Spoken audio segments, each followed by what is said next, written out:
هذا النور شفاء صدور فاض وعطر كل لسان وهنا حلقات الصديق قلب ينبض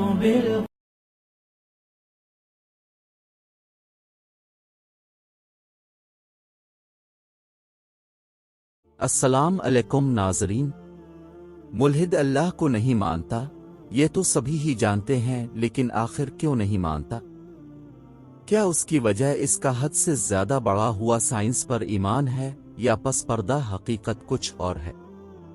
ملحد تخلیق کائنات کی وجہ بگ بینگ کو مانتا ہے، کیونکہ سائنس اسے یہی بتاتی ہے کہ خود سے ہی بنی ہوئی گیسوں سے ایک دھماکہ ہوا اور اس کے نتیجے میں ساری کائنات بن گئی۔ لیکن جب اس سے کہا جائے کہ زمین اور آسمان باہم ملے ہوئے تھے اور اللہ کے کن ہو جا فرمانے سے ایک زوردار دھماکے سے یہ ایک دوسرے سے جدا ہوئے اور زمین اور آسمان بن گئے، تو اس کا سرے سے ہی انکار کر دیتا ہے کہ ایسا ہونا تو ممکن ہی نہیں ہے،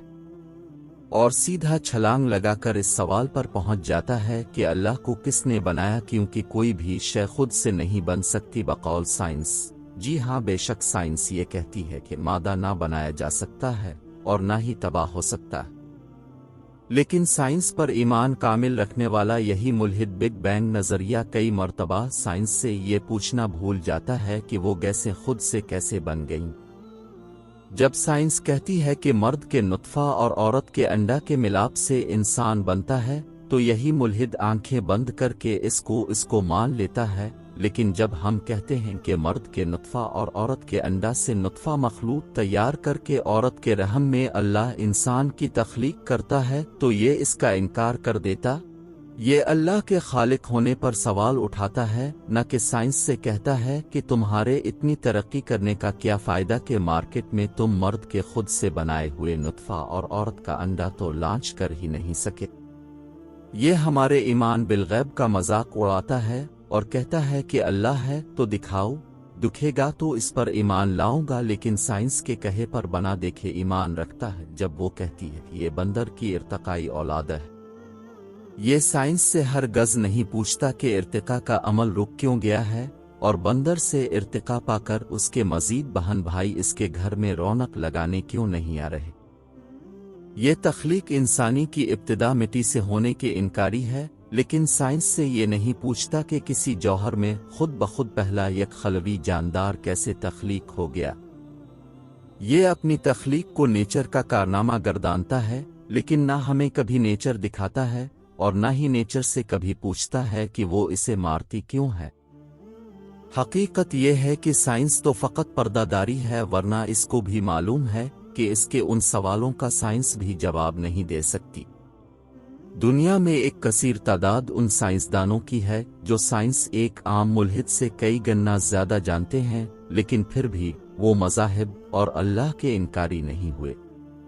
اب آتے ہیں اصل موضوع کی طرف کہ ملحد اللہ کا انکاری کیوں ہے۔ معاملہ یہ نہیں کہ سائنس اسے اللہ کا انکار کرنا سکھاتی ہے، بلکہ یہ بذات خود عقل بند ہے۔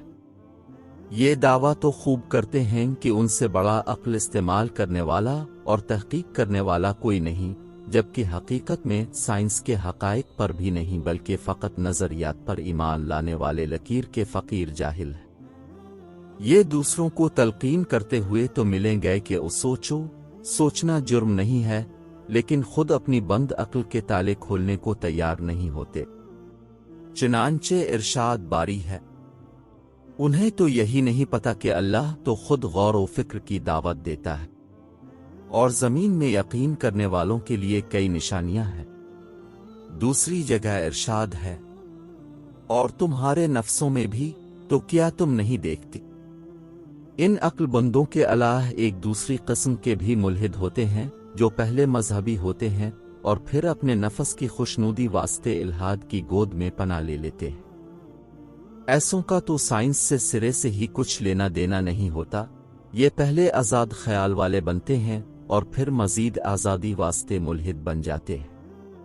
اب اگر یہ اللہ کو مانتے رہیں تو پھر کسی نہ کسی درجہ انہیں اللہ کی مانی بھی پڑے گی، اور یہی وہ اصل چیز ہے جس سے فرار کے لیے یہ سائنس کا ڈھکوسلا استعمال کرتے ہوئے اللہ کے وجود کے ہی منکر ہو جاتے ہیں۔